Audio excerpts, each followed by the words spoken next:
Hello everyone, this is Moudou and I am here with the one and only your favorite Australian Magic commentator, Riley Knight. Hello Riley. Hello, Hey, Moudou. thank you so much for being here today. I've been looking forward for this. So Riley, you've been doing commentary on the tour, on Magic the Gathering tours, several tours actually, for quite a while now. I'm sure that people have heard your voice all throughout the world, and I like, you know what, I think that you should introduce yourself a little bit. I'm sure that there's some things that you should tell about yourself people want to know about. All right. Well, yeah, no worries. I mean, I'm not all that interesting. It's all just a highly polished veneer, but that's fine. We can let you inside a little bit. So, my name's Riley. I was born in Melbourne. I'm 28 years old. I've worked in the past. I've had a lot of different jobs actually. I've obviously started stacking shelves in a supermarket when I was a kid, but I've done all sorts of other stuff. I used to host pub quizzes back in Melbourne, like trivia nights at pubs, which I loved. I've worked as a primary school teacher. I've worked as a tour guide. So a lot of jobs that sort of mean that I've been the centre of attention. So you can certainly sort of see a trend there, and that certainly helps when I'm spouting silly nonsense on the Twitch streams. I've lived all over the world as well. I've lived obviously mainly in Melbourne. I lived in Illinois for a while, just south of Chicago. I used to live in Toronto, and obviously for the last 3.5 years I've lived in Berlin. Although next year I'm moving to Scotland. I'm moving to Glasgow, which I'm very, very excited about. I think it's going to be a lot of fun because obviously the weather up there, just magnificent. Yeah, I'm sure everyone goes up there just for the weather. The sunshine, exactly. Well, I honestly like the food. I mean, a lot of people don't. Scottish food isn't exactly on the top of people's radars when it comes to like haute cuisine. I'm sure you know as a Frenchman because you're eating cheese-covered snails and whatever else. But I eat like a 6-year-old. If I eat any kind of food that you don't have to use cutlery with, I'm on board. And like the Scottish eat like no other nation on earth, and I'm very, very excited to do that sort of stuff. So yeah. All right. So you're moving to Scotland for how long? Do you have an idea? Just no idea at all. I'm just sort of flying by the seat of my pants. That's the way I like to do things. And no, we'll see how it goes. I met a Scottish girl, and so we're going to try to make things, and we'll see how it goes from there. All right. That makes sense. Yeah. So you're moving around the world like a lot, and I don't just mean by living with your girlfriend. I also mean working for the Pro Tour. Yeah, sure. All right, so you've recently been to Albuquerque, and then to Lyon, and I think next week to Nice for the Magic World Cup, and the week after that for Madrid. That's right. Oh no, not Madrid. Unfortunately, no. I'm actually next Wednesday. I'm actually flying home. I'm flying home to Australia. So yeah, I'm really racking up the air miles. But no, I'm heading home for the summer. Oh, okay. It's obviously summer back at home in Australia, yes. So Christmas with the family and all that sort of stuff. Again, it's been a while since I've been home, but no, you're certainly right in saying I do travel a fair bit. I was in Japan earlier in the year. I was in Boston for the World Magic Cup. So yes, got a lot of stamps in the passport. All right. Well, how did you become the commentator for the Pro Tour? I mean, I started following you at the beginning when you were commentating on the Bazaar of Moxon tour, I think. Oh yeah, yep. With Raphael Levy, I seem to recall. Was that the starting point, or was that just a step on the way? No, it went back actually a fair bit earlier. So it's got something to do with the World Magic Cup because I actually randomly spiked a WMCQ back in 2013. I was very, very lucky. Okay. And when I was over for the tournament, I went a bit early. I had a bit of a holiday before the actual tournament itself in Europe. Anyway, I went to England with my brother to watch the cricket. And we went to Nottingham to watch some of this game of cricket. Anyway, it was the pre-release for M14, and I walked into this shop near Nottingham, and a couple of minutes later, bloody Rich Hagan walks in the door because it's his local LGS, right? it's his LGS, right? And so he sits there and he spells that sort of stuff. So I go up and say good day to him, and we get talking. Anyway, I mentioned that I wanted to get some coverage going in Australia, and he was like, "Oh yeah, that sounds all right." And then we caught up a little bit more about it at the World Magic Cup itself, and he put me in touch with Greg Collins, who is the director of coverage around the world.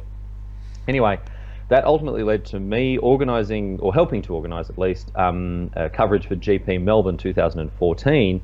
And by this stage, I'd already planned to move over to Berlin to live in Europe, and so I sent Rich an email after GP Melbourne saying, "Hey, would you be interested in me working in any European GPs?" And obviously, you know, again, better lucky than good. He gave me a chance, and that was sort of what kicked off the GPs. And then obviously, yeah, Bazaar and Moxon reached out to me. I did a couple of gigs for them, which were great fun because we got to cover a lot of legacy and a lot of vintage, which I really love. And then I've just finished working full time. I mean, as I said, I've left Berlin, but I was working full time there as a teacher. And when I finished up that job, it sort of opened up my availability to work with more pro tours and stuff. So more recently, yeah, I've been able to go and take part of Magic's biggest stage, and it's just the best fun in the world. Unbelievable. All right, how many pro tours have you covered so far? So Kyoto and Albuquerque, so 2. I was also at Pro Tour Dragons of Tarkir, although I wasn't in the booth for that one. Okay, yeah, I get it.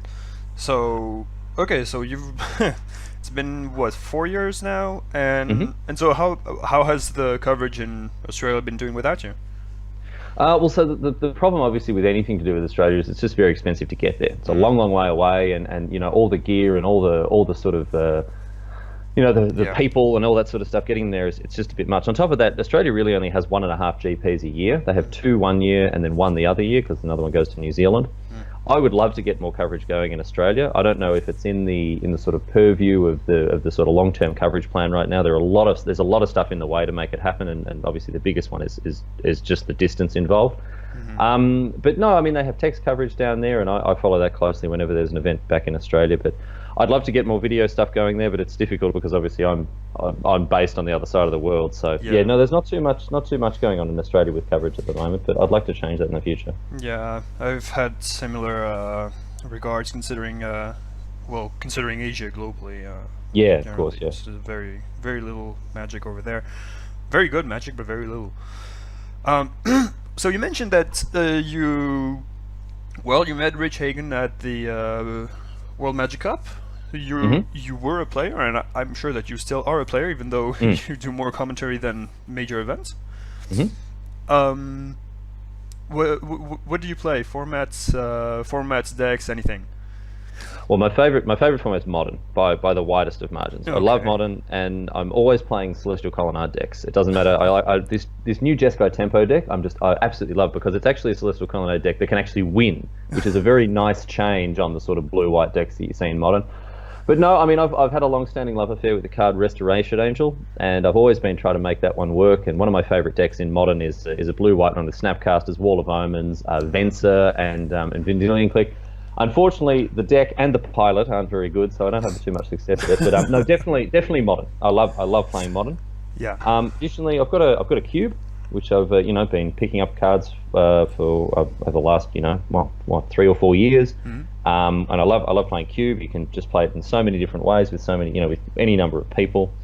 And outside of that, I don't know, probably Vintage. Although I'm terrible at it, it's just a lot of fun to just do some of the absolutely buck wild stuff that you can do in Vintage. I really enjoy playing Vintage as well. Yeah, I do too. How do you keep up with Standard? Do you practice it yourself, or do you just watch the pros practice it? It's a bit of both. I mean, I watch the coverage every week. It's part of the job of keeping on top of things and staying fresh and that sort of stuff. And then I'll just, if I see decks that I like, I'll generally grind through league after league with them. I've been playing a lot of Anointed Procession recently, which I really like. Typically stuff like Ramunap Red, Temur Energy, these big decks, I don't tend to play them too much because, again, just watching coverage, you kind of get across them a fair bit. So I like to explore the formats with the more niche decks. I've been playing a lot of blue-white cycling list as well. I think Drakehaven is really just begging to be broken properly. But keeping up with Standard is, it's a mixture of playing and also just watching the coverage and also talking to people about it, chatting to some of the friends I've been lucky enough to make through this job and getting their perspectives on it as another way to keep on top of the format. Yeah, I guess so. Well, in terms of Magic, you and I are in accordance in many regards. Yeah, I just love Vintage too, although I'm really bad at it. My favorite format is also Modern, and I am currently playing Cycling in Standard. So very good. Fantastic. Yeah, I've had a pretty decent run at the PTQ at Lyon, but unfortunately, Energy was a little bit too good. Too good. Yeah, Duress is also very good. Okay, so going back to you and your commentating experience, you've commentated with a lot of people, right? Yeah. Which one was your favorite? See, it's incredible that I get asked this question so much, and I have a very, very boring answer for it because I really don't have a favorite. I can't say who I enjoy being in the booth most with. I think one of the most effective pairings is me and Simon because we just have a really, really good dynamic. He's a great straight man to have to, because I obviously let the dog off the chain a little bit too much here and there, and he's obviously always keeping things back on track. But he's got a great level of knowledge of not just the game and that sort of stuff, but just how his presence in the booth is really good. He makes it very easy for me to do my job, and he said that I make it easy for him to do his as well. And I think it's a really good pairing, me and Simon, and you're going to see a lot of that moving forward next year at European GPs, where I'm hoping to work with him, a fair bit. But I've been lucky enough to work with just the best in the biz. My first GP over here in Europe, I was between Frank Karsten and Raf Levy. I was like a starstruck little teenager. I couldn't deal with having, two of the best in the world on either side of me as I was commentating. But then, I've also been in the booth with Paul Cheon, which is our energy is just off the charts, and I love working with him. Working with people like Moraine, who, I just get on with really well as a person. Joel Larson, I've been in the booth with. There's, I'm sure there are people I'm forgetting, and I'm very sorry about this. Matej Zalokaj and I have a great energy in the booth as well. I've even been in the booth with Tim, even though we have the same job, and he and I put in there together. We're just, we're a talking machine. But it's always really, really good fun, and I can't really pick any single person who I've sort of really loved a whole lot more than anyone else. I know people were very excited when me and LSV were in the booth at Worlds. That was a lot of fun because obviously he's just the best. He's just the best in the business. There's just no one like. I think in terms of the intersection of raw talent as a presenter and as a commentator, and also as a player of the game, LSV is just the best. There's no one better than him on either side of the on either side of the court. I've been in the booth with Marshall as well, back in GP Melbourne. That was great fun. Out of all of these people, all the people that I've worked with, I wouldn't be able to pick one that I have, have as a favourite. But I think, come back to Simon and I, we work very well together. I think that's going to be one of the major pairings for me moving forward, and I'm very happy with that because the two of us have a great dynamic. Yeah, I really hope so, because I really enjoy when you two are in the booth. You really cover it all, and it's very nice. But okay, let's try to be a little more precise. If you can't really pick a favorite, let's say who is, supposing that you are the funniest, who is the second most funny? Oh, well, I don't know if I'm the funniest. I don't know. All right, who's the funniest? Who's the funniest person? I think again it's Simon. Okay. It is Simon, and his humor is really, really next level because he picks up. He's got the dry, and he's German as well, so he hides it very well. But he has the driest and most subtle sense of humor that you're ever going to see. You have to work to find Simon funny, but it is just a gold mine. Mate, it's so much fun to work with him. I would say actually, but outside of the commentary booth though, there are some people who just always make me laugh. One is of course BVD. I love his writing style. I think in raw entertainment value, I don't think anyone can really outshine the writing that BVD does. He's fantastic. Nathaniel Holt, I've tweeted about this recently. The guy Nate Holt, who does Walk the Plains. Yes. Just an effortlessly funny and just a fantastic dude as well. And I think it's great. I'd love to see more humor arise in our community, and Dennis Straniak, actually one of the he's the marketing manager for CFB. He's been he's put out Scrub Club, which is fantastic. You should definitely watch that if you haven't done it. And I'd love to see more of that culture develop. The sort of the stuff that surrounds the actual gameplay itself, because I think there's so much more room for it. And there's a lot more there's a lot more ground to cover and exploit it. I think it goes back to Ruben Bresler and his old series, the Magic the Musing, which he put out years and years ago. And that for me was like something that I always think of in terms of what I want people to get out of my contributions to Magic, because I'm not very good at the game. I don't have a lot to contribute in that respect, but some people have said that they find me funny or entertaining or whatever else. A lot of people have also said they find me very annoying, which I'm certainly very aware of, and I'm sorry about that. But I'd love to make more contributions like that. I think it goes like a lot of my input into Magic has come back to things like Walking the Plains, things like Magic the Musing, things like BBD spouting his his silly wordplay and puns and nonsense in his articles. And these are the guys that I really look up to when it comes to contributing positively. Okay, well, if I can be of any help, you're contributing very positively as well. I appreciate that. No, it's very kind of you to say that. No, I mean it. All right, look, I suggest we take a little break, and I ask you one silly question. All right. Okay. And you have to answer it truthfully and funnily. All right. Okay. Okay. So, what are your 3 favorite cards in the game of all time, unstable included? 3 favorite cards of all time, including the unsets. All right. Yeah. Well, number one is Restoration Angel. This card, I don't know if it's I don't know what kind of answer this is. It's an earnest answer. It's a real answer, but it's Restoration Angel. I started playing during Avacyn Restored. It was one of the first sort of it was the centerpiece of one of the first decks I played, which is a Seance deck. I've always really liked it, and I like that it has translated to Modern, and it fits in with my play style very well. I like being able to play at instant speed. I like playing, resilient threats. In Modern, it's resistant to Lightning Bolt. It's resistant to Abrupt Decay. It's hard to kill with Fatal Push. Restoration Angel is definitely my favorite card by a pretty wide margin.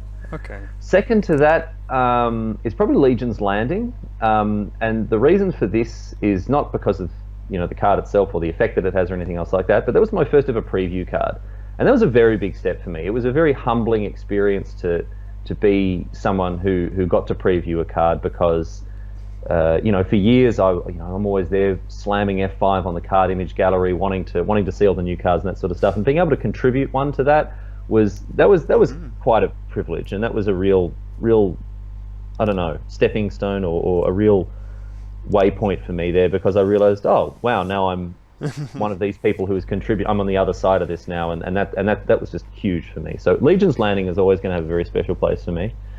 Okay. And probably my favorite card to play with in Cube is Booster Tutor. I'm glad you talked about the unset, because often, I mean, Booster Tutor is a card in my Cube, and if it's a high pick because you'll use a Cube pack, so 15 random cards left over in the Cube,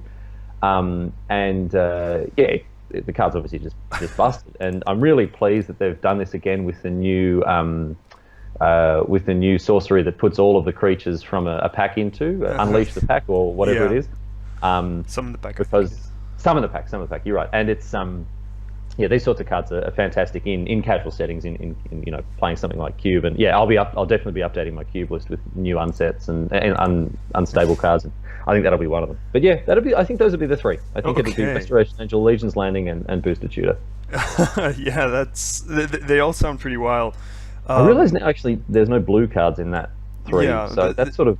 It's sort of Celestial Colonnade lacking, right? Yeah, okay. All right, well, locked it in. I've locked it in, can't go back. Okay, well, you can't get back. Well, I actually have previewed myself Rattle Chains.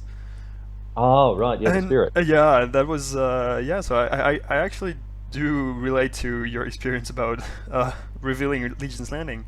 And I'm assuming this is also why you play Anointed Procession in Standard, right?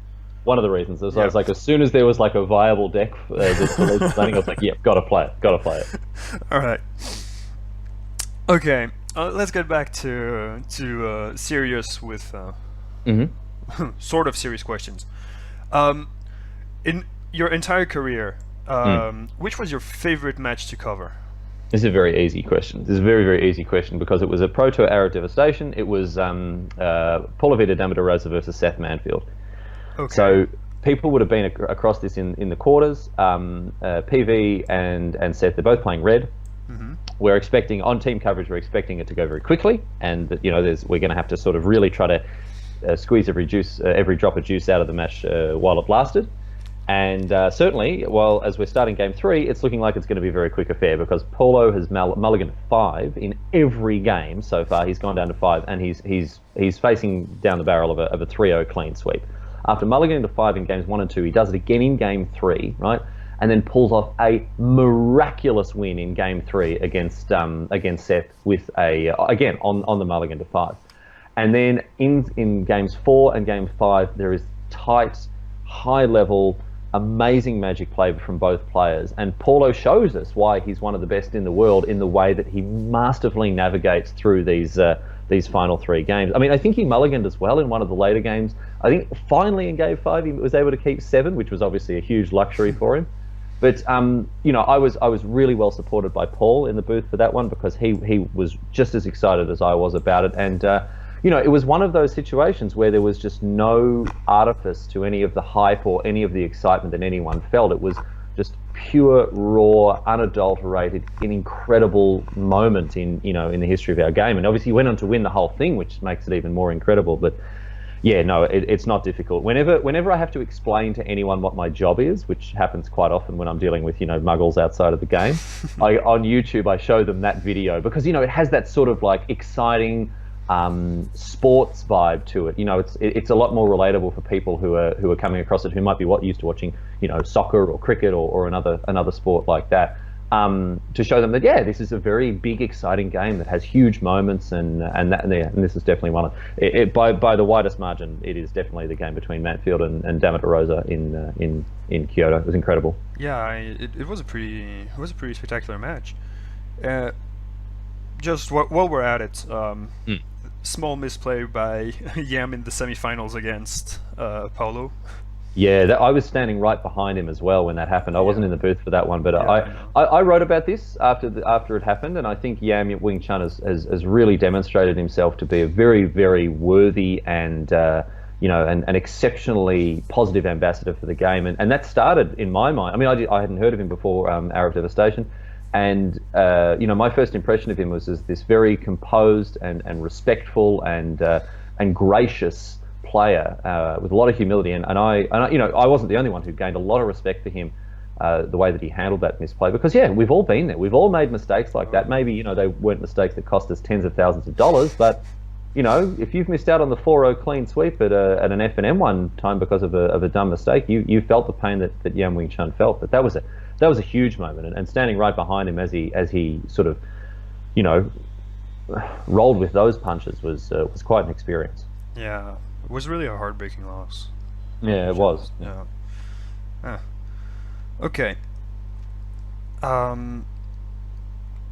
I don't know how to put this, okay? But the next question is both silly and by far the most important to me. Oh, really? Yes, it is. That'll love you, yep. All right.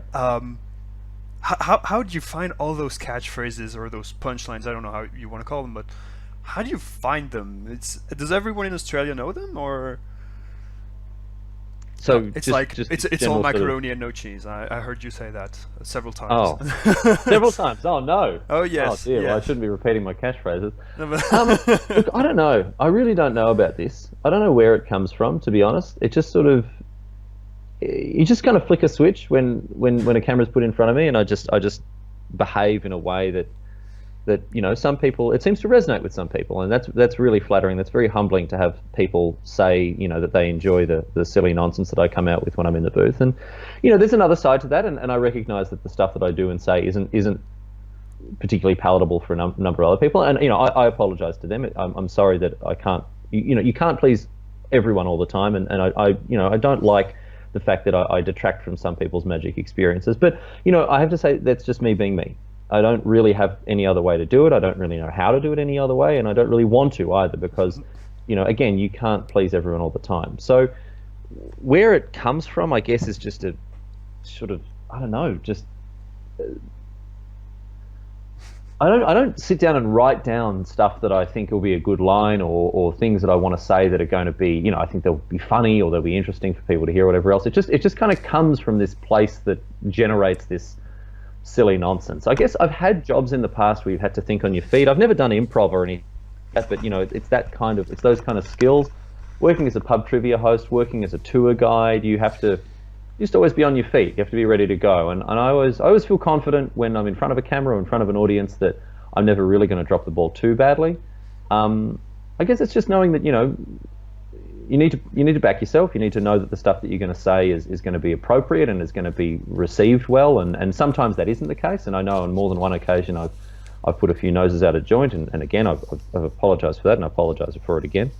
But no, I don't prepare. I definitely don't prepare these silly things. I do a lot of preparation when it comes to the games and the cards and the interactions and that sort of stuff. But no, all of the nonsense just comes from, I don't know, some font of silliness inside me, and I don't ever have to really think too much about it. I know that's not a particularly actionable answer if people are wanting to, for some reason, emulate this sort of thing, which I don't know if that's a gender thing. But I think it comes to just, consuming the sort of content that you want to create, and figuring out how you can, I guess, put your own voice or your own spin on what you want to put out there, what you want to make. And for me, as I said, I have one mode, and that is high energy silliness, and that resonates with some people, it doesn't with others. But again, I can't really change it. Where it comes from, I don't know. I don't think all Australians are like this, certainly not. Maybe we have a reputation for being a little bit more sort of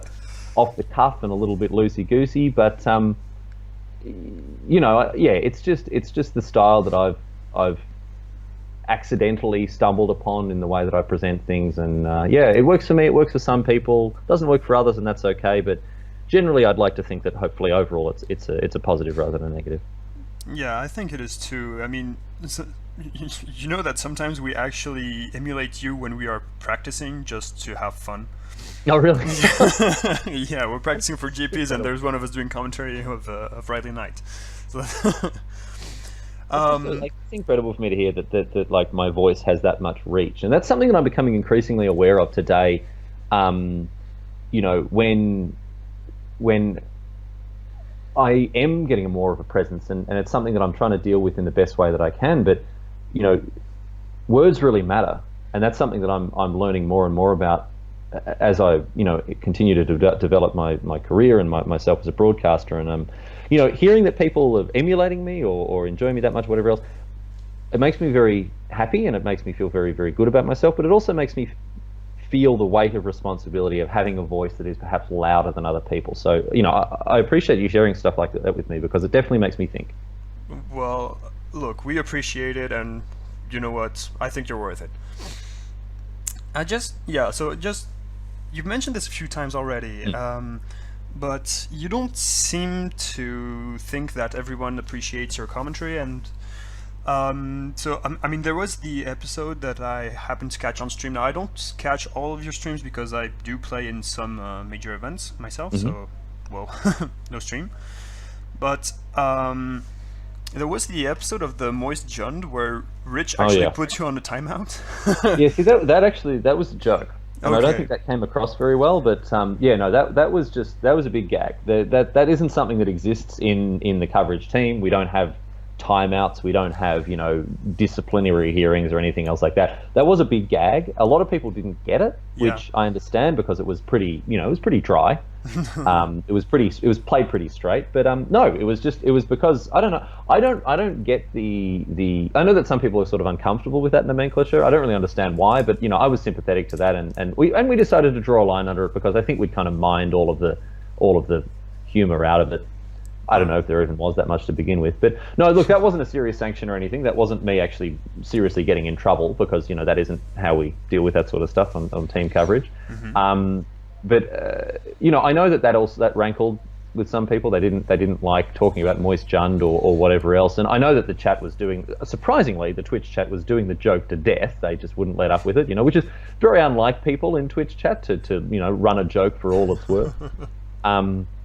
But no, we drew a line under that because it just wasn't, we'd sort of, as I said, we sort of got the mileage out of it. But no, I wasn't actually in trouble for that or anything, not in a realistic sense. All right. Well, yeah. I mean, it's quite all right. So, no pressure inside the team, or actually no interruption on live coverage, right? No, of course not. But is there some pressure that you feel upon yourself when you're commentating some particular matches? Like, say, if there are two, let's say Paulo Vitor da Rosa against Seth Manfield. That was a Hall of Famer against a quite possibly future Hall of Famer. Yeah, world champion. Yeah, world champion. Pro Tour champion actually now. So how do you, are there matches that you feel more, I don't want to say uncomfortable, but more pressured to commentate? Oh yeah, for sure. I mean, this actually has nothing to do with the personalities who are sitting down to play, because that doesn't change too much at my end. I think, you know, every Magic player who sits down to play in the feature match area, I'm gonna give a fair go. I'm gonna treat more or less in the same way. If they've got a reputation that precedes them, obviously that comes into the commentary and that sort of thing, and talking about past achievements or what's expected of them. But you know, I don't feel nervous if I've got someone like PV as opposed to, you know, someone on round one of a GP. No, there's no difference there in my mind. What I find stressful is, you know, the example that I've used, and probably one of the greatest blunders I've made, and you know, I still really don't like where I landed on this one, because I really do feel like I dropped the ball. Was during the quarterfinals of the most recent Pro Tour in Albuquerque, Pro Tour Ixalan, between Sigrist and Islandfeld. Now, you know, I'm not trying. This is not me trying to make excuses or try to get away from the fact that I stuffed up, because I did.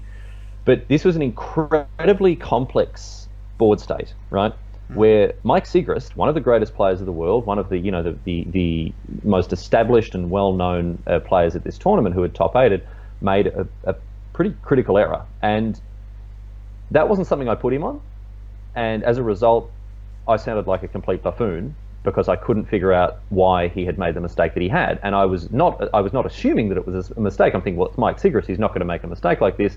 I need to play it out like he's got some kind of plan, which was obviously not true. And then the timing of the whole thing really doubled down and made me seem like even more of an idiot, right?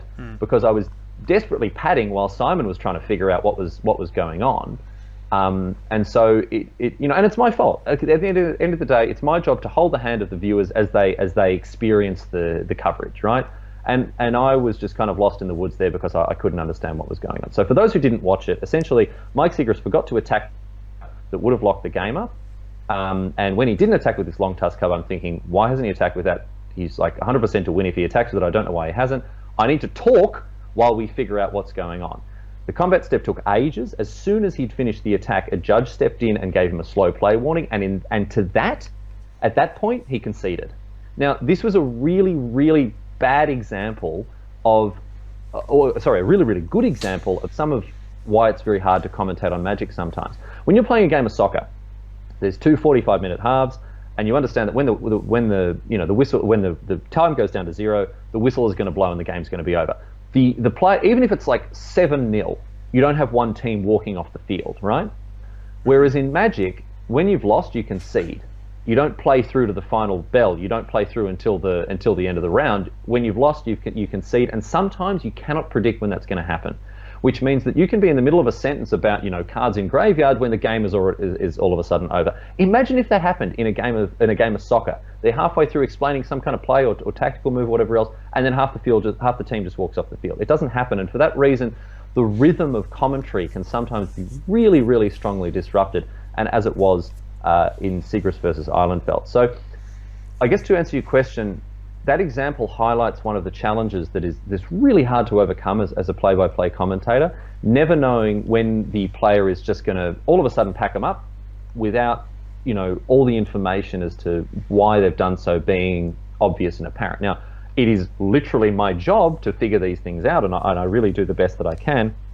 But the times that I feel the most stressed is when there is stuff going on the table that I can't fully understand, and often it's not gameplay related. Often it's to do with the attitude or the demeanor of the players as they're heading towards a concession, or if they've made a mistake, or if they're on tilt. And these are the things that don't really broadcast across from the cards that are being played on the screen. So I get tense and stressed when I can't fully follow the action on a sort of personal level, and I feel like I'm letting the audience down, because if anyone else is struggling with what's going on screen, then I'm not doing my job properly. So it's not so much about personalities, it's not so much about cards or interactions or rules. It's more about just the demeanor at a table, and missing out, not reading that energy properly, and having games kind of end abruptly without me being able to really wrap things up nicely. Those are the times at which I feel the most uncomfortable when I'm streaming. All right, but it's got nothing to do with the fact that you are when you're sitting down to commentate a new match. There is no difference between two matches at this point, right?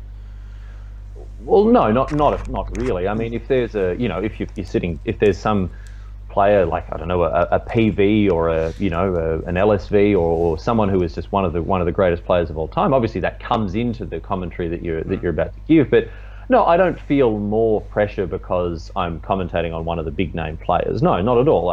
Every player who sits down in the feature match area, as I said, is going to get a fair go and is going to get the same kind of treatment on a baseline level at least. And no, I wouldn't say that makes me nervous. And would you be more pressured if you say you commentate a more wacky little deck that you don't know about? I'm thinking about this. I think it was in Warsaw. The white-black tokens deck that miraculously went off on the last additional turn. Oh yeah, and you've got stuff like that. Ruthless Knave comes down and Marionette Master cleans things up.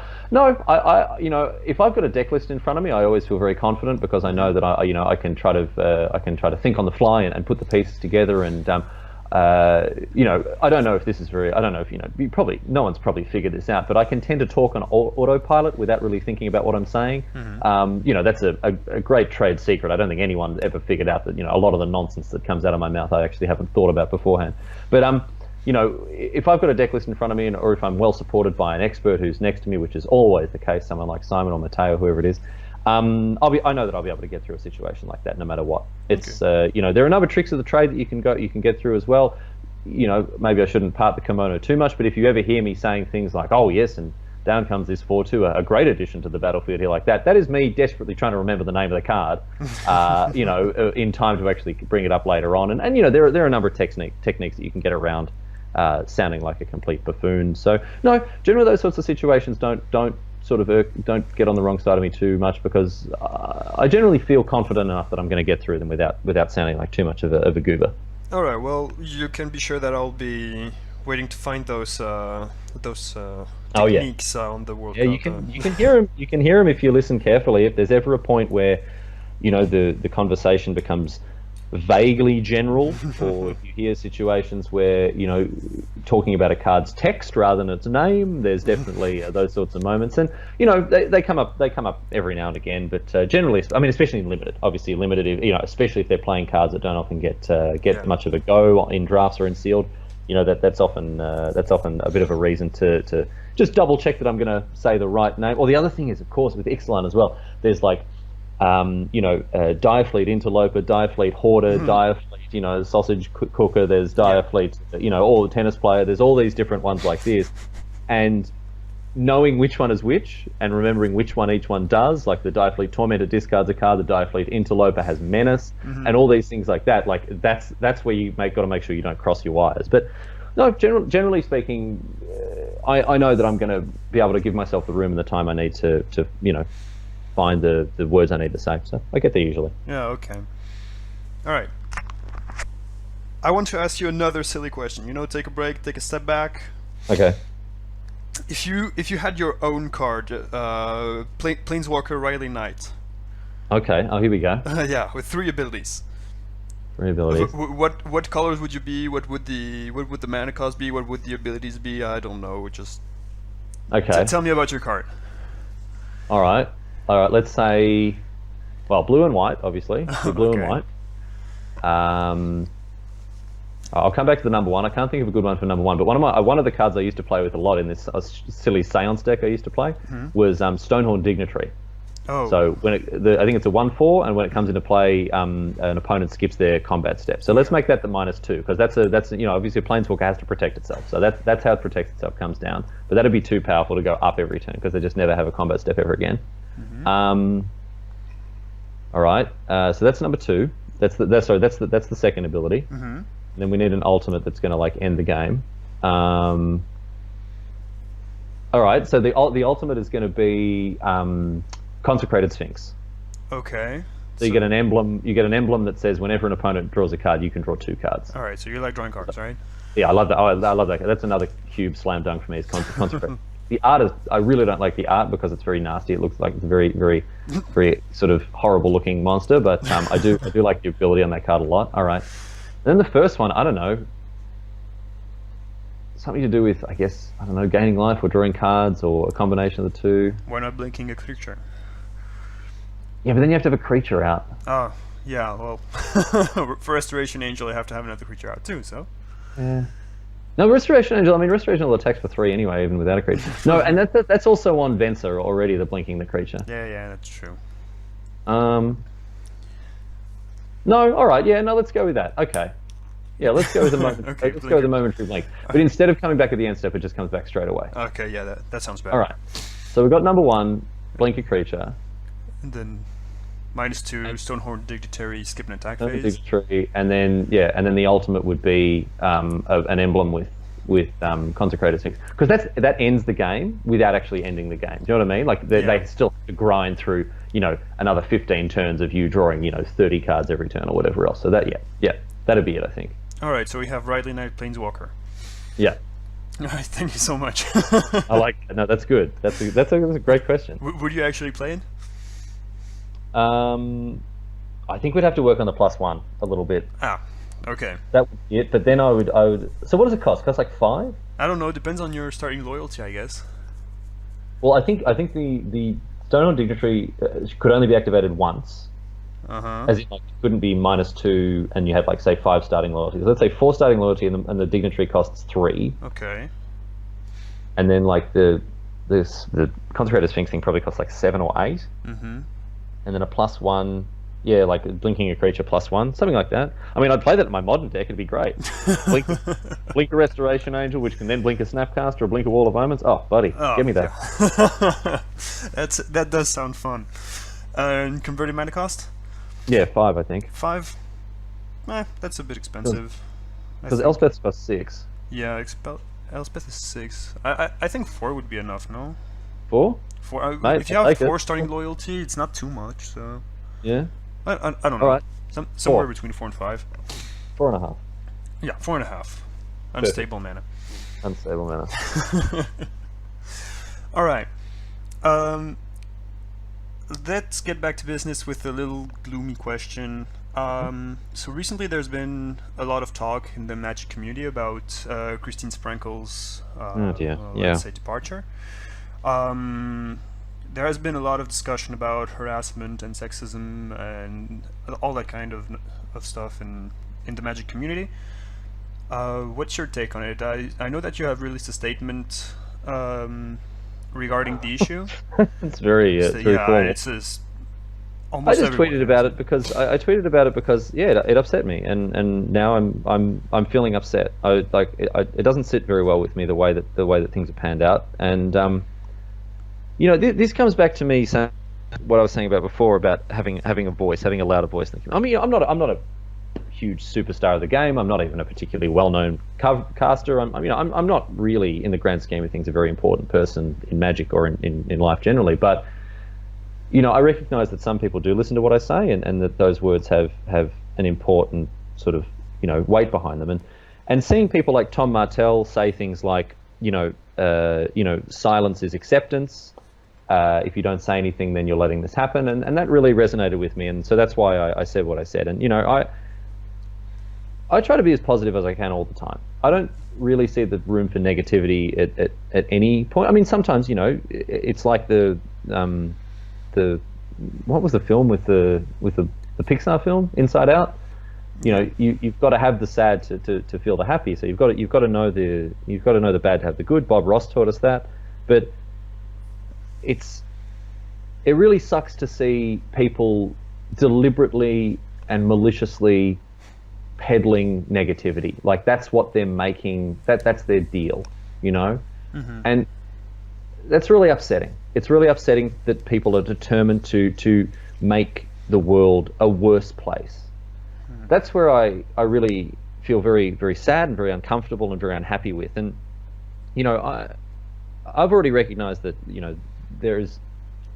it's a very difficult and very complex issue, and I'm not intelligent enough to find or to enact the solutions. I try to be part of a solution if there is one, but I'm a bit of a loss. I don't really know what to do. I don't know what to do about this sort of situation other than be the person that I am, which is as well inclusive and as nice as possible. And I don't know. This isn't a great answer to this question. I feel like I should be saying more or doing more, and I want to know what there is that I could say or do to make the situation better. But at the end of the day, like, I'm very sad. Even though I'm not one of the people who has sort of suffered any abuse firsthand or anything else like that, and I recognise that I'm very privileged not to have to wade through some of the rubbish that people do on a daily basis. But I want to be there for those people in any way that I can be. And this might sound a bit useless and a bit sort of, tacky and tokenistic, but I don't know. I do want to make not just the community, but the world a better place and a more cheerful place. I don't know if anyone's heard of the McElroy brothers and Justin McElroy, Travis and Griffin McElroy. These guys have taught me, and they're podcasters, and they've taught me an enormous amount over the years. They've got a silly podcast they do every week called My Brother and Me, and I can't recommend it highly enough. And Justin McElroy's Twitter bio, actually, if you give me a second, I'm gonna read it to you, because it's something that has stuck with me ever since I read it, because it's something that I don't know. I don't know if I can really come out and say. I mean, this is a guy who has hundreds of thousands of people listening to his every word, and so he's really in a position to act on what he says here. But he says that he feels an earnest and humble desire, and shall do until he dies, to increase the stock of harmless cheerfulness. And kind of where I'm at as well. Like, I don't like criticism. I don't like being serious and finding issues with things and trying to solve those problems. And there are people in the community like Matt Sperling, who are very forthright in picking apart issues and finding solutions and very aggressively pursuing problems with with a very forthright and forward-thinking air. And I have a lot of respect for people like that, but I'm not one of them, and I can't be one of them. The way that I try to make the world a better place is just by putting smiles on people's faces and being a decent dude. And some days I do a better job of that than others. But when it comes to an issue like this, I'm at a bit of a loss, because it is a really nasty, toxic, pervasive negativity that I find very hard to combat. But as I said, I stand with anyone who has been a victim of this negativity, and I know this doesn't mean all that much, but I'd like to be there for those people in any way that I can be, and I'd like to change this in any way that I can. But I don't know, dude. I really don't know what can be done in these situations, and I really want to hear from people as to what everyone can do to make this sort of stuff better. Because as I said, I don't know that I've got the chops to tangle with negativity that is just so pervasive on a direct level. I get you. It's if we had, if we had a simple solution to this, Trump might not even be the president of the United States right now. So, I don't think there is a simple solution. I just needed to know where you were standing on this line and how you were feeling about it. I appreciate you asking me this question, because it's challenging. Because traditionally, like, I never tweet about politics. I never really even tweet about anything too personal, and I never talk publicly about anything that is particularly controversial. Or, I don't like to argue, and I don't like necessarily even sharing opinions with people. And this also comes back to another huge influence on me, Hamish and Andy, who are two Australian radio DJs, and they're just two funny, nice dudes who just always trying to be positive.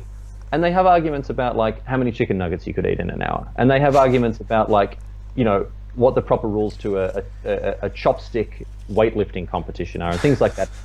And they're real role models for me, because there are other people in the world who are better equipped, more intelligent, more precise, more sort of aware, more empathetic, more just in a much better place to deal with issues like this. And I recognize that I'm not one of those people, and that's not me trying to cop out. And that's why I found it important to actually say something about this issue, because I don't want people to think that it doesn't matter, because it does. It's a critical issue, and it's something that our community really needs to deal with properly. It's just that, again, this sounds like I'm copping out. I'm not the person to be able to fix this single-handedly. I want to contribute, but I can't lead this charge. I'm not smart enough. And so I'll try to help in any way that I can. And if that's just putting a smile on people's faces with silly nonsense, then yeah, that's me. I'll do that, absolutely. But well, I'm looking to play to my strengths and help out in ways that I know that I can. I'm sorry, I know I've been talking around this issue for a long time. It's something I do feel quite strongly about, and I'm very sad and upset about how things have gone recently. But again, I'm at a bit of a loss, and I can't imagine that there aren't other people who feel the same way. They don't really know what to do and how to tackle this. Mm-hmm. I think you're right. I think it is a critical issue, and I really appreciate that you take the time to answer this question. It is worth spending the time. So thank you for answering thanks this for asking, artfully. generally I will steer away from issues like this and you know positions where you have to take a stand and decide to die on a hill and whatever else, because that's not something that I really enjoy doing. It's not that I don't consider them important, it's just that often I don't like arguing with people as well, and so I'll shy away from big serious stuff because I don't feel like it's a good fit for me as a person. I don't feel comfortable in situations like that. But this one definitely got me to think about what role I could play, and it's a small one, but I don't know. It still counts. I want to. Yeah, I hope so. I want to be there. All right. Okay. Let's lighten up the mood, okay? Okay. Yes. Good. Let's talk about your silly nonsense again. So you said you've been commentating for 3-4 years, right? Mm-hmm. Yeah, about 4 years. Yeah. Yeah, about 4 years. What was your favorite catchphrase so far? Oh, jeez. All right. You had so many. I know it must be so hard to choose, but is there one that you after the match you said, "Whoa, did I really just say that? That was awesome." Oh, mate, I can't think of any that come to the top of my head. Do you actually remember catchphrases? Not really, no. This is a time ago. The reason you mentioned before the macaroni and cheese one, the reason that I mentioned that one there, and perhaps I did repeat myself, but the reason I wanted to say it the last time was because the guy's name was Kraft. He was German, so it's Kraft, but like Kraft famously make macaroni and cheese, so that's why I wanted to there. So that was decent. All right. No, geez, dude, this is a great question. I don't really know. I mean, there have definitely been shows that I felt have gone better than others. I really enjoyed Warsaw. GP Warsaw I thought went very well, and there was some, there was some people. There was good energy at that show in the chat and with my colleagues and around the world. That was very good. And my teammate won it, so I'm pretty happy for him. Oh yeah. Yes. Yeah. Jean-Emmanuel is we've been training together for the last couple of years now, and. Well, he's a very deserving champion. He's been very dedicated, and so he's a lovely dude as well. I got the chance to catch up with him briefly afterwards. He had a big old smile on his face. Yeah. That was great. Okay. No, look, I can't think of. I'll put in stuff. So I've talked a little bit about some of the people who've influenced me. Mm-hmm. And another thing is this comedian called Bill Birmingham from Australia. Right. He's a cricket satirist, and he put out all of these CDs where he pretended to be some famous commentators for in the CD for the cricket. And whenever I get a chance to sort of quote him in context, I always feel like that's a victory. So whenever I sneak in a 12th man quote, that's when I really feel like I'm doing it. And often I'll say, like, the one that's the easiest is this is better stuff from whoever. That's a famous line from one of his CDs. But whenever I can sneak in something cricket related in Magic, that's when I really, because it's for no one other than me and maybe my brother, who's a muggle who doesn't even watch the broadcasting. But whenever I can sneak in a cricket-based quote from the 12th man, that's when I really feel like I'm doing it. So next time that happens, maybe I can tweet about it or make people aware of it. But that's probably the greatest triumphs I have is whenever I can sneak in something, because cricket, I absolutely love the cricket. We just smashed the English in the first test back at home, so very happy about that. Australia getting up and about and swishing the willow around. I think the stuff I enjoy the most is bringing in, and sort of paying tribute to the people who have inspired or influenced me over the years. People like, again, 12th Man, Hamish and Andy, the McElroy brothers. I often use McElroy related gifs because I really, really like those guys. And people like that. That's I always feel like I'm, I don't know, just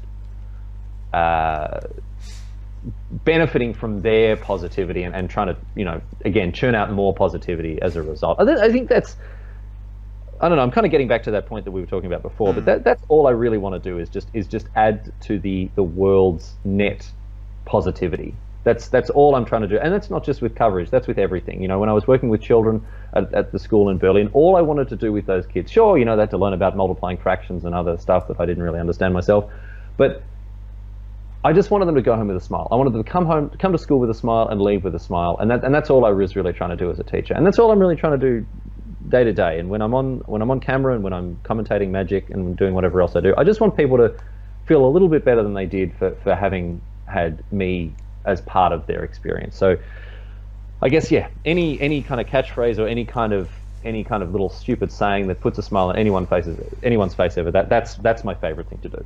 Yeah, well, I really do appreciate, you know, random catchphrases. Every time I watch the stream, it's like, okay, is there Riley? Okay, what is he gonna say? Actually, I've got one. Yeah. I remember this because John Finkel tweeted about this afterwards. Okay. I was in the booth. It was in Rotterdam. I was in the booth with Simon, and some guy was playing. I don't know what he was. Let's say I think he played like a Verdurous Gearhulk, and he put +1/+1 counters on all sorts of different creatures, right? And I said something like, "Oh, you know, you don't want to put all your eggs in one basket, right? You want to have a diversified egg portfolio." Yeah. And then, I mean, it's not even that good. But after this, John, because I think John Finkel works in finance, so, you know, he knows about portfolios and the diversification thereof and that sort of stuff. So he and a couple of others were tweeting about it, and that was a big moment for me. Like, John Finkel, you know, one of the greatest players of all time, taking the time to say something nice about me on Twitter, and, you know, and look, I have to say, this isn't a particularly nice thing to say, but like, his voice, again, it's a much louder voice than other people's, and that meant a huge amount, having someone like Finkel say something nice about me. But having said that, every single time anyone says anything nice about me on Twitter or on Reddit or wherever else, like, it really does go in, and I really do cherish the fact that people will take the time out of their days to just say something positive. It really does mean so much to me, and, you know, and I try to make that very clear to people when they, you know, when they do support me in that way, that it really does mean the world. But, you know, in that instance, I think I hope people can forgive me for this, but, like, yeah, John Finkel specifically calling me out and enjoying something that I'd said, like, that was a pretty cool moment. Yeah, I can imagine so. Okay, well, look, I think I've borrowed enough of your time. There's the World Magic Cup coming up soon. I'm sure that you're getting prepared for that. Yeah, man. Which team is your favorite? Is this even a question? Obviously, Australia. We are going to absolutely crush it. I was out in the field yesterday. I was out in the day before. Mate, they have broken dinosaurs. They've found a dinosaur. They're playing 4 Gishsath. I shouldn't be actually saying this. This is high secret tech here. They've broken the dinosaurs deck. You're going to see a huge... Actually, this is not true at all. They asked me to deliberately spread misinformation about what decks they were playing. No, look, I don't... You know, Australia's got a great team this year. I back them 100%. Matty Sherlock, David Mindsey, and, of course, Ryan Cubitt. These boys, 2 of Australia's gold pros, and Matt Sherlock is, you know, he appeared in Kyoto. He's one of the up-and-comers in the nation, and I will be backing them as hard as I possibly can.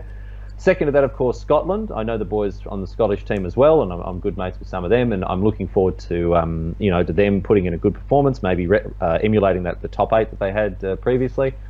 And, you know, probably third would be Germany, because Germany's been a very good home for me for the last 3.5 years. And I don't know any people on the German team personally, but yeah, no, I'll still back them because, you know, I've got a pretty strong affinity for the country after having lived there a long time.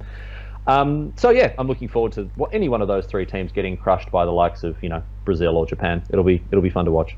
Okay, well, I hope they'll be doing well. Just before we leave, do you have any tip for me as a commentator? I've commentated my RPTQ, it was a couple of weeks ago, I think, and I did not feel like I was Riley Knight, you know. Well, that's probably a good thing on the whole, but I don't know about that. I don't know. Getting better at commentary is not something that I have, I guess, really talked to anyone else about. It's something that I try to do whenever I can, but, you know, it's sort of, I guess I've found my lane. I know what my strengths are and my weaknesses are as a commentator, and I try to play to those strengths, and I try to minimize those weaknesses as much as possible. I think exposing yourself to as much of the kind of commentary that you want to do, or the kind of content that you want to produce. So I've talked about the people who've influenced me. I listen to a lot of podcasts and radio shows with people that I feel I have I'm on the same sort of wavelength as, and practicing. I mean, I commentate my own matches, which sounds like I'm a crazy man when I'm sitting in front of my computer playing Magic Online, commentating my own match. Okay. Trying out new gear, seeing how that helps.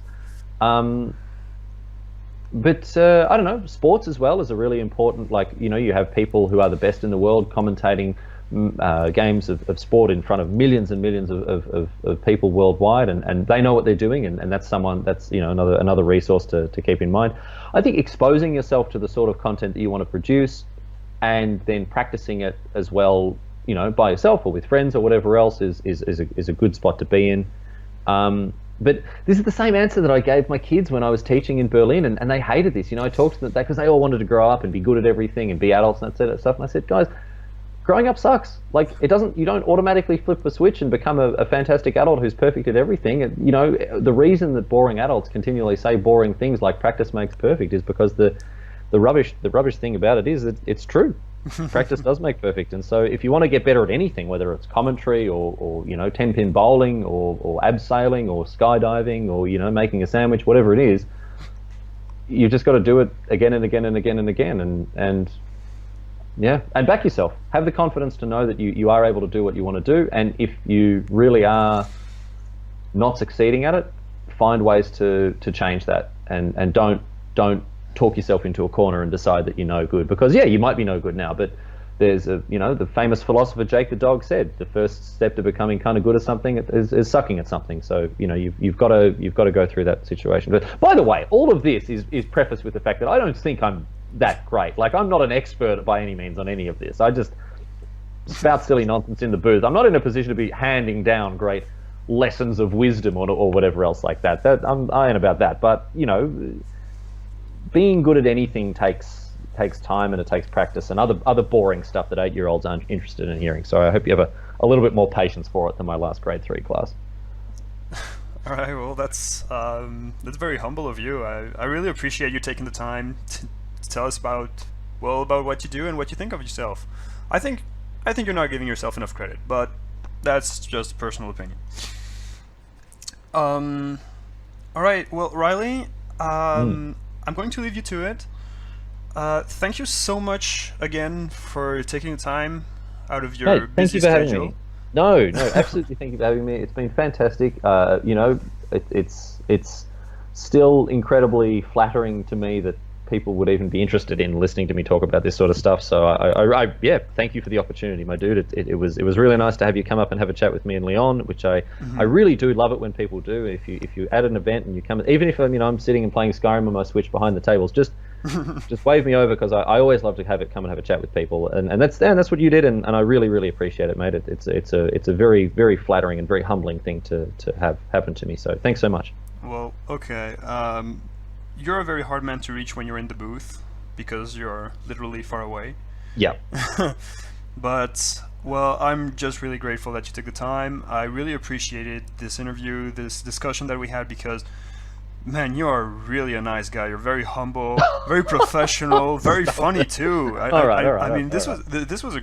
I loved it. I really did. I had a great time too, man. And thank you for some of those questions that are perhaps a little bit more challenging. I think that's something I need to work on a little bit more, is finding my voice when it comes to more serious issues. So, thank you for challenging me in that way. Well, anytime, man. All right. Well, I'm going to wish you good luck for the World Match Cup, even though you're not competing in it. I'm sure it's still a challenge. Thanks, mate. And, well, I'll see you around. Cheers, mate. I'll catch up with you next time. Hey, cheers.